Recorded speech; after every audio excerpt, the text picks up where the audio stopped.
Okay, so we started with the next sum, that is exercise number 2. ये मैंने last में इसके लिए लिया बिकॉज ये सम में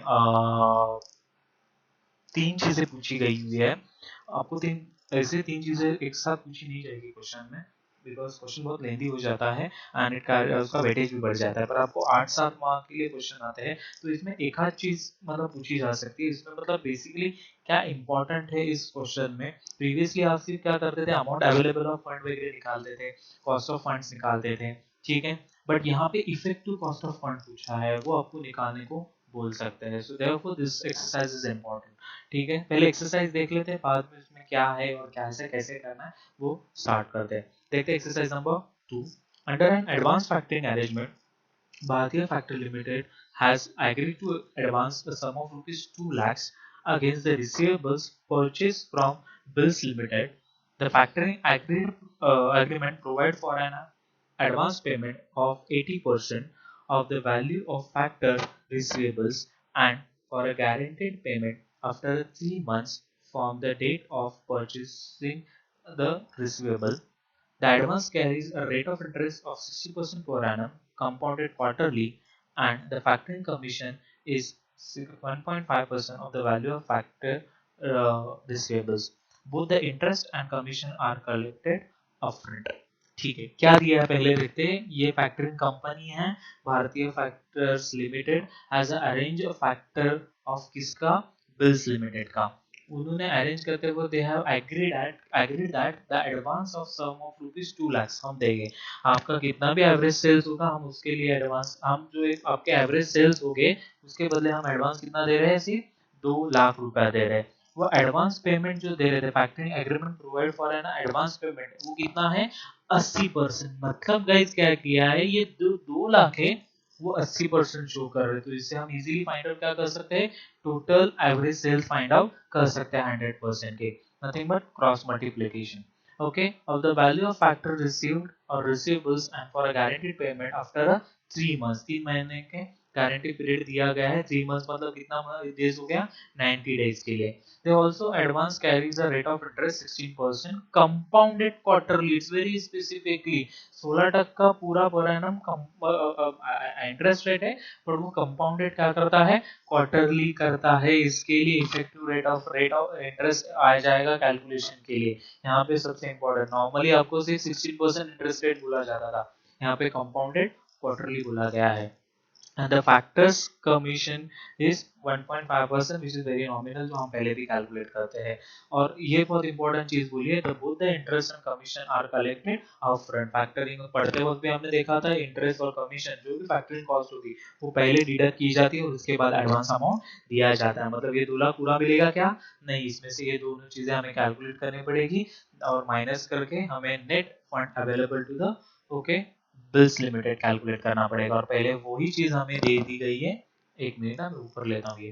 ओके, कैलकुलेट करने के लिए compound amount of compute amount of actual made available to bills, मतलब नेट फंड कितना अवेलेबल है बिल्स लिमिटेड के लिए वो बोला है। Then calculate the effective cost of made available to bills limited बोला है। देखिए यहाँ पे एक नई चीज है, इफेक्टिव कॉस्ट ऑफ फंड, क्योंकि यहाँ पे उनका जो रेट है वो कंपाउंडेड क्वार्टरली हो रहा है, तो इसके लिए effective rate of interest okay डालना पड़ेगा। तो effective rate of funds calculate करने को बोला, इफेक्टिव रेट ऑफ इंटरेस्ट का फॉर्मूला डालना पड़ेगा। Okay, then see assume that the interest is collected in arrears and commission is collected in advance। Okay, मतलब अभी थोड़ा सा उल्टा बोला है कि इन्होंने बहुत बोला था ना इंटरेस्ट एंड कमीशन अपफ्रंट, पर इंटरेस्ट एरियर्स में कैलकुलेट हो रहा है। ओके, और कमीशन अपफ्रंटली कैलकुलेट है, तो इसमें कॉस्ट पे क्या इफेक्ट होगा, डेफिनेटली कॉस्ट पे इफेक्ट होगा। तो वो भी कॉस्ट ऑफ फंड्स आपने को क्या करना है, कैलकुलेट करना है। इसका पहला पार्ट यहाँ तक बहुत इजी है, फर्स्ट पार्ट। सेकंड में थोड़ा सा दिमाग लगाना पड़ेगा। देखते हैं, जो चीजें पहले मैंने ऑलरेडी बोला है, जो चीजें पहले दी गई है उसको पहले लिख लो। क्या क्या दिया है, एडवांस एग्रीड पेमेंट दिया है 2 लाख। ओके, मैं पहले बोल रहा हूँ ये एवरेज सेल्स नहीं है। Then 90 days average receivables period दिया है, 3 मंथ्स का मतलब 90 डेज हमने कंसीडर किया है। एडवांस पेमेंट 80%, कितना दे रहे जा रहे हैं, 80%। यही 80% की अमाउंट कितनी है, 2 लाख रुपया है। फैक्टरिंग इंटरेस्ट कितना है, 16%। Factoring commission 1.5%। These things are given. अभी हमें value of factors receivables calculate करना है। Value of factors receivable calculate करना है मींस क्या करना है, that is average sales calculate करना है। एवरेज सेल्स के लिए क्या करता हूँ, मेरे पास एडवांस अवेलेबल है, कितना दिया हुआ है और कितने परसेंटेज का एडवांस दिया है, दैट इज 80% का। ये दोनों चीजें अवेलेबल है तो मैं सीधा क्या कर सकता हूँ, दैट इज कैलकुलेट कर सकता हूँ टोटल एवरेज सेल्स। मतलब टोटल एवरेज सेल्स कितना है, 2,50,000। आप 2,50,000 का 80% कैलकुलेट करो, आपको 2 लाख इजीली मिलेगा। तो समझा ये कैसे आ गया 2,50,000। 2,50,000 का एवरेज सेल है, उसमें 80% क्या दिया जाता है, एडवांस दिया जाता है, वो आया 2 लाख। उसमें से क्या चार्ज किया जाएगा, इंटरेस्ट और कमीशन चार्ज किया जाएगा। सेकेंडिंग वही दी है, पहले कमीशन चार्ज किए। कमीशन चार्ज पहले गाइस किसके ऊपर होता है, कमीशन चार्ज पूरे फैक्टर्स वाले अवेलेबल होता है, जितना एवरेज सेल्स होता है उसके ऊपर पूरा कमीशन चार्ज होता है। हम ऊपर एक एक्सरसाइज भी किया था, एक्सरसाइज नंबर 1 हम देखते हैं। तो देखो गाइस कमीशन किसके ऊपर चार्ज किया गया है, फैक्टर्स कमीशन पूरा जो एवरेज रिसीवेबल 1 लाख उसके ऊपर के चार्ज किया है। तो यहाँ पे भी हम क्या कर रहे हैं, जितना एवरेज रिसीवेबल है 2,50,000 उसके ऊपर ही हम क्या कर रहे हैं, कमीशन चार्ज कर रहे हैं। कितना कमीशन दे दिया है, 1.5%। सो 1.5% कितना आया, 3,750 रुपीज, ये हमारा कमीशन आ चुका। कमीशन कैलकुलेट करने के बाद वो हम क्या करते हैं, मैक्सिमम परमिसिबल फंड जो है उसमें से हम क्या करेंगे, माइनस करेंगे। मैक्सिमम परमिसिबल फंड मतलब जितना एडवांस एग्री किया है उसमें से हम उसको क्या करेंगे, माइनस करेंगे। ओके सो सी जो है मतलब 7 माइनस क्या लिखा है, 8। तो कितना आ चुका गाइस, 1,96,250 रुपीज। ओके इतना फंड अवेलेबल अगेंस्ट फैक्टरिंग होगा। अभी ये जो अमाउंट है उसके ऊपर और एक चीज सबसे इंपॉर्टेंट माइनस हो जाएगी, that is a discount. So discount मतलब nothing but interest. So interest charge करने के लिए क्या करना पड़ेगा, इंटरेस्ट चार्ज करने के पहले ओके कितना मैक्सिमम पीरियड है, मैक्सिमम परमिसिबल अमाउंट है, इनटू हमें कितना इंटरेस्ट रेट है, कितना इंटरेस्ट रेट है guys, that is 0.16 into 90 divided by 360। 90 days क्या है, ओके एवरेज रिसीवेबल्स पीरियड है। सो 90 डिवाइडेड बाय 360। देखते हैं आंसर कितना आ रहा है, 8,000 रुपया। 8,000 रुपया क्या आ चुका, इंटरेस्ट आ चुका। तो guys net fund available to bills limited कितना होगा, nothing but the funds available against factory, funds available against factoring, that is 1,96,250 minus 8,000, कितना आ चुका, 1,88,250 रुपीज। ये हमें क्या आ चुका, that is amount bills limited के हाथ में लगने वाला है after deducting the interest and commission. ठीक है, ये दोनों ही चीजें अलग अलग रूप से कैलकुलेट होती है। Okay, commission calculate on the full factor receivables and the interest is calculated the maximum permissible amounts और agreed advance on factoring both are the same, उसके ऊपर कैलकुलेट हो चुकी है।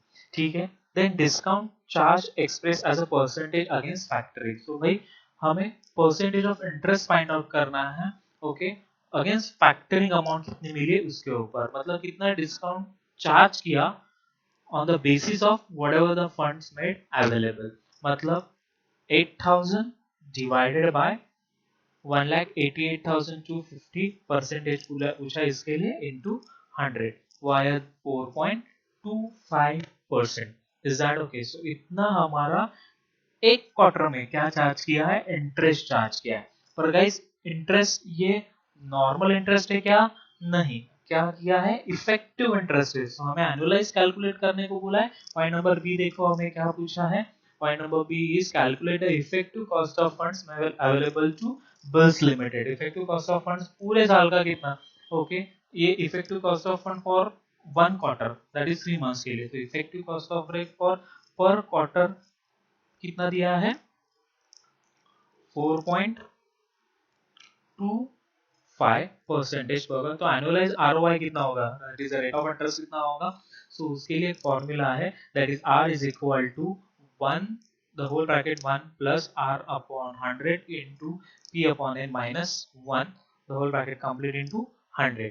अभी इसमें हम कैसे करेंगे, दैट इज इक्वल टू अभी नहीं करते, पहले यहाँ पे ध्यान दो the square bracket 1 plus R कितना अभी अपने पास 4.25, 4.25 इंटू 100 करोगे तो कितना आ जाएगा गाइस, 0.0425। ओके, देन यहाँ पे ब्रैकेट डालना पड़ेगा,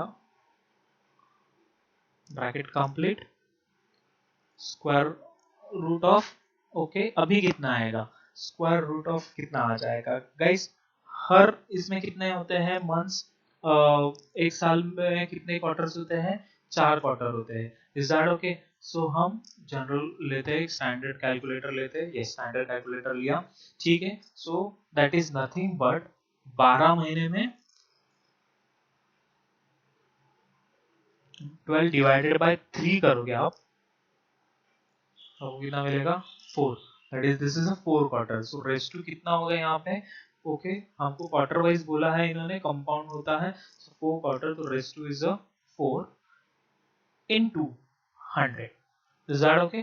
सो अभी हमें कैलकुलेट करना है, मेरे पास जनरल कैलकुलेटर है, इससे भी मैं क्या कर सकता हूँ, कैलकुलेट कर सकता हूँ, ठीक है। यहाँ पे थोड़ा मुझे साइंटिफिक लगेगा, नॉर्मल कैलकुलेटर से होगा नहीं, नॉर्मल कैलकुलेटर से भी कैसे होता है मैं आपको बताता हूँ, पहले हम जनरल कैलकुलेटर से करोगे। सो गाइस 1 प्लस 0.425 ऐड करोगे तो क्या होगा, 1.0425 रेस टू 4 कितना आया, दैट इज 1.1811।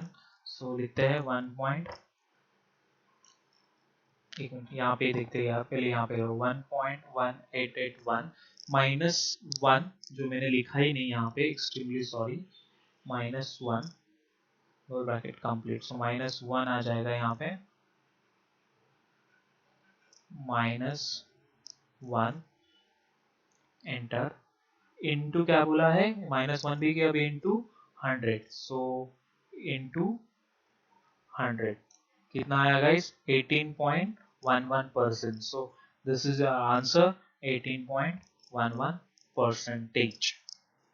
ओके, सो ये इजीली हो चुका बिकॉज ऑफ मैंने साइंटिफिक कैलकुलेटर में किया, पर नॉर्मल कैलकुलेटर में उसका एक फॉर्मूला है, वो मैं फॉर्मूला ये सम होने के बाद बता दूंगा कि क्या फॉर्मूला है उसका, ठीक है।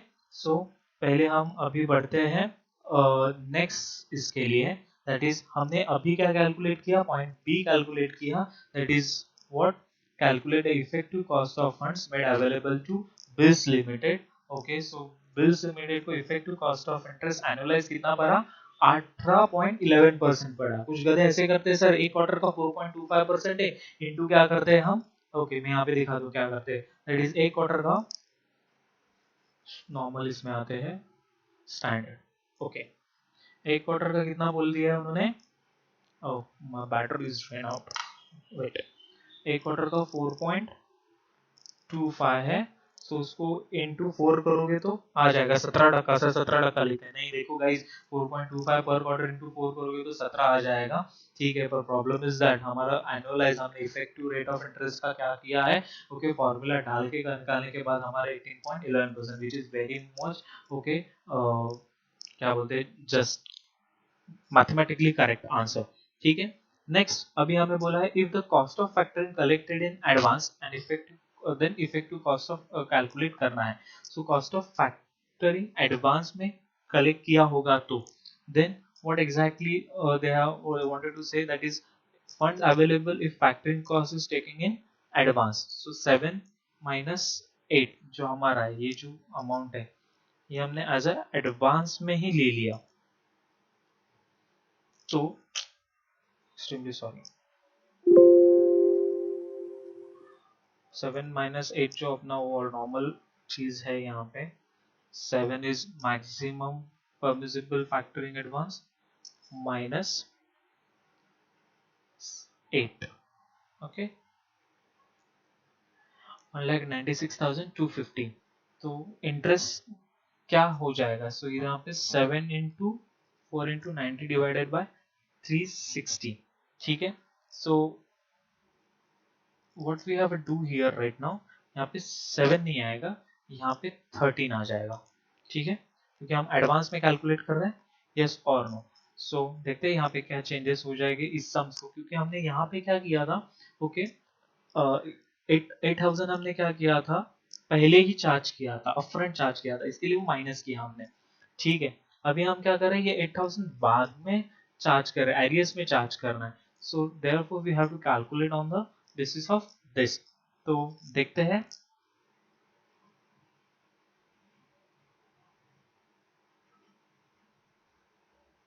No no this is perfect. यहाँ पे सॉरी, एक मेरी गलती हो गई, यहाँ पे 7/3 हो जाएगा, दैट इज नॉर्मल सर्कमस्टांसेस में जैसे हमने ऊपर किया था वैसे ही, दैट इज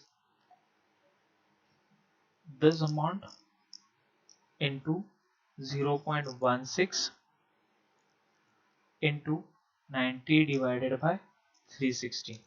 सो आया वो 7 बाई, एक्सट्रीमली सॉरी यहाँ पे 7 बोला है ना, सो ये आ जाएगा, हाँ अभी 8000, okay 8000। Normal interest charge same ही रहेगा, इंटरेस्ट चार्ज में कुछ डिफरेंसेस होगा नहीं, ओके।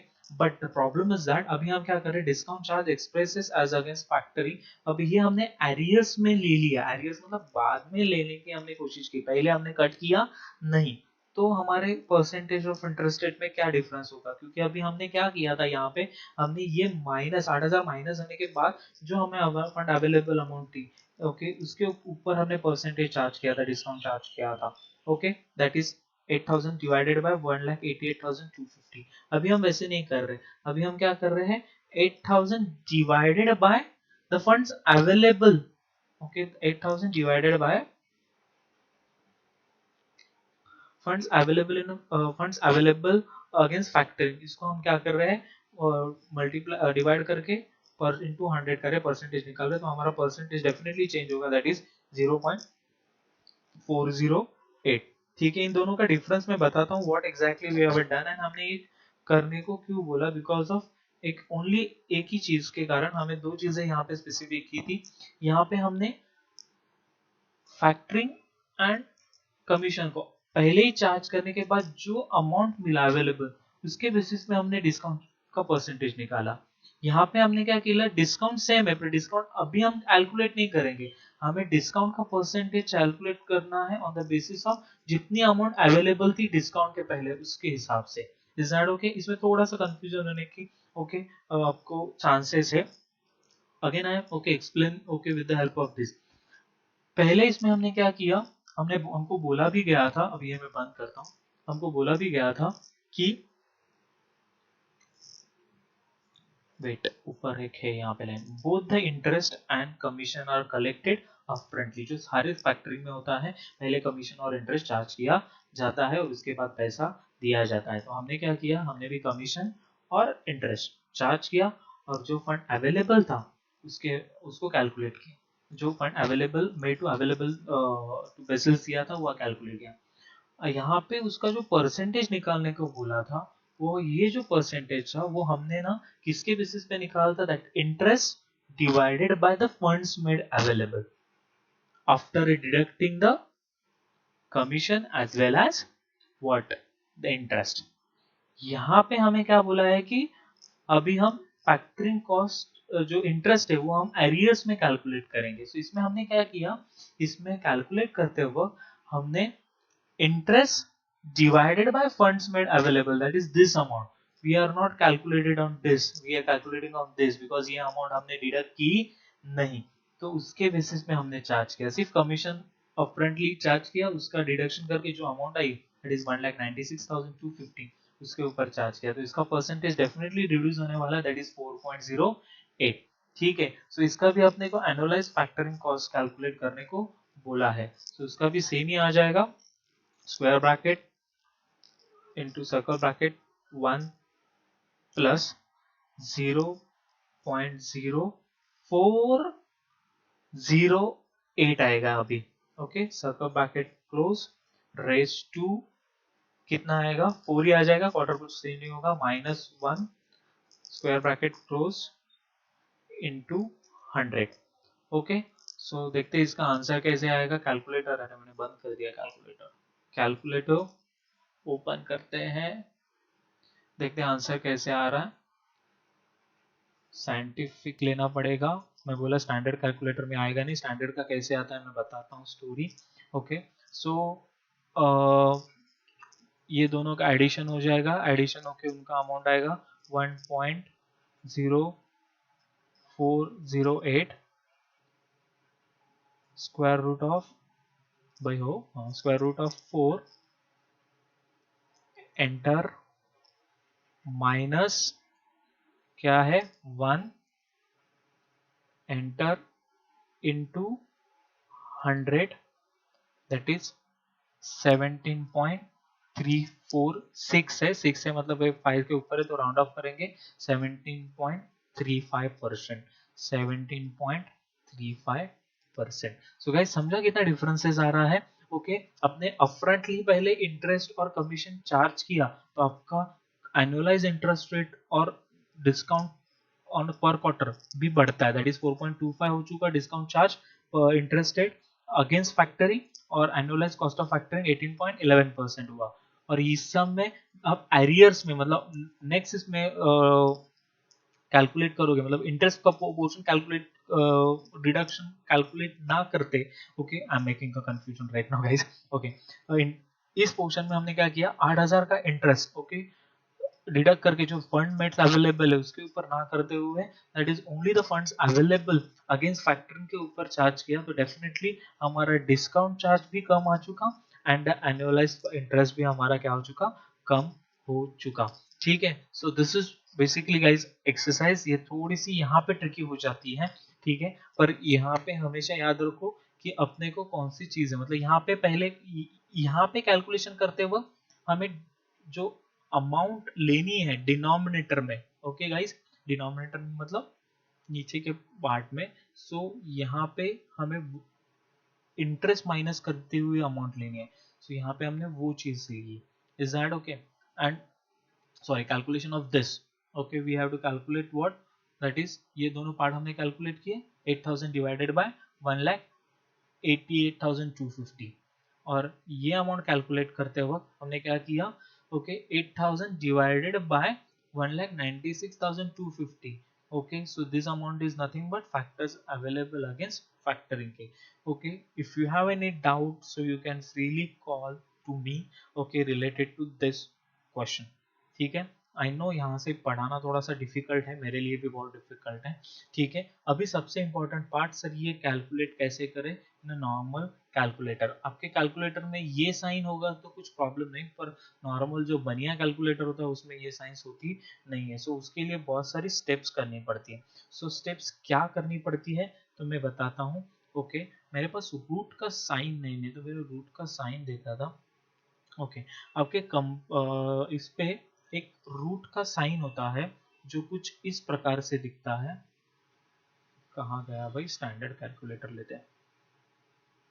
हाँ दिस इज रूट का साइन इज दैट ओके ये आपको 12 बार दबाना है इज दैट ओके अभी मेरे पास साइन दिख रहा नहीं है दैट इज कहाँ पे होता है रूट का sign no I don't have any root वाला साइन। ठीक है पर समझा ना कौन सा साइन दबाना है। ये साइन जो आपके कंप्यूटर इस पे कैलकुलेटर पे होगा वो साइन को आपको क्या करना है 12 बार ओके टाइम्स आपको वो दबाना है। उसके बाद आपको -1 करना है। उसके बाद डिवाइडेड बाय भाई डिवाइडेड का साइन क्यों नहीं आ रहा है ओके डिवाइडेड बाय एक मिनट मेरा पीसी हैंग हुआ क्या आई डोंट नो ये क्यों नहीं हो रहा है भाई। Okay divided by divided number of value.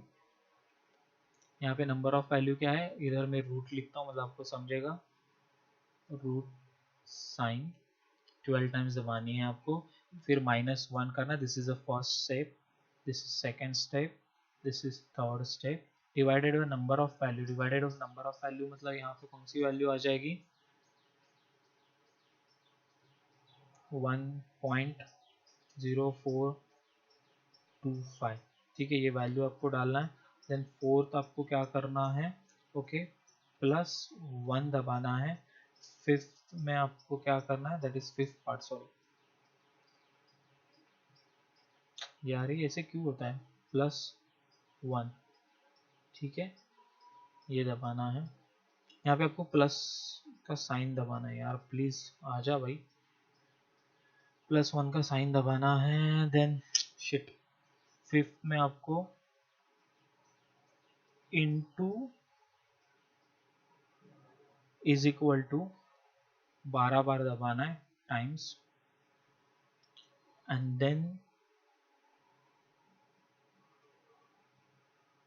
-1 again, this is six step and this is last step, इसको इनटू 100 करना है, okay, into 100, this is a 7 step you have to follow in your that बनिया calculator, तो आपको वो answer आ जाएगा। इसको मेरा एक्चुअली थोड़ा प्रॉब्लम है मोबाइल का, ओके, सो मैं उसके ऊपर आपको दिखा सकता हूँ, तो मैं डेफिनेटली रिकॉर्ड करके दिखाऊंगा कि how to calculate in a simple calculator, ठीक है। So this is we have done with the factoring वाला थिंग। 3 असाइनमेंट्स मैं दे रहा हूँ गूगल क्लासरूम पे, वो असाइनमेंट्स कंप्लीट करनी है और मुझे सेंड करनी है, ठीक है। So thank you. Next lecture आपका HP का आ जाएगा, दैट इज हायर परचेज के सम्स आ जाएंगे, and then we are complete the portion. Thanks.